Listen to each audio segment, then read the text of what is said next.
بسم اللہ الرحمن الرحیم۔ بے غسل کیا کام کر سکتا ہے اور کیا نہیں؟ جس کو نہانے کی ضرورت ہو اس کو مسجد میں جانا، طواف کرنا اور قرآن مجید چھونا، اگرچہ یہ اس کا سادہ حاشیہ یا جلد ہی کیوں نہ ہو، بے چھوئے دیکھ کر یا زبانی پڑھنا یا کسی آیت کا لکھنا یا انگوٹھی چومنا یا پہننا جس پر حروف مقطعات ہوں، یہ سب حرام ہے۔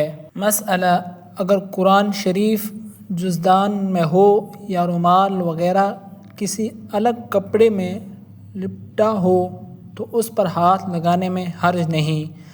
مسئلہ: اگر قرآن شریف کی آیت قرآن کی نیت سے نہ پڑھی تو حرج نہیں، جیسے تبرک کے لیے بسم اللہ الرحمن الرحیم پڑھی یا شکر کے لیے الحمدللہ رب العالمین، یا مصیبت یا پریشانی میں انا للہ و انا الیہ راجعون پڑھی، یا ثنا کی نیت سے سورہ فاتحہ یا آیت الکرسی یا ایسی ہی کوئی آیت پڑھی تو کوئی حرج نہیں، جبکہ قرآن پڑھنے کی نیت نہ ہو۔ مسئلہ: بے وضو قرآن مجید یا اس کی کسی آیت کا چھونا حرام ہے۔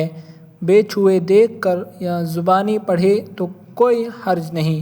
مسئلہ: قرآن مجید دیکھنے میں ان سب پر کوئی حرج نہیں، اگرچہ حروف پر نظر پڑے اور الفاظ سمجھ میں آئیں اور خیال میں پڑھتے جائیں۔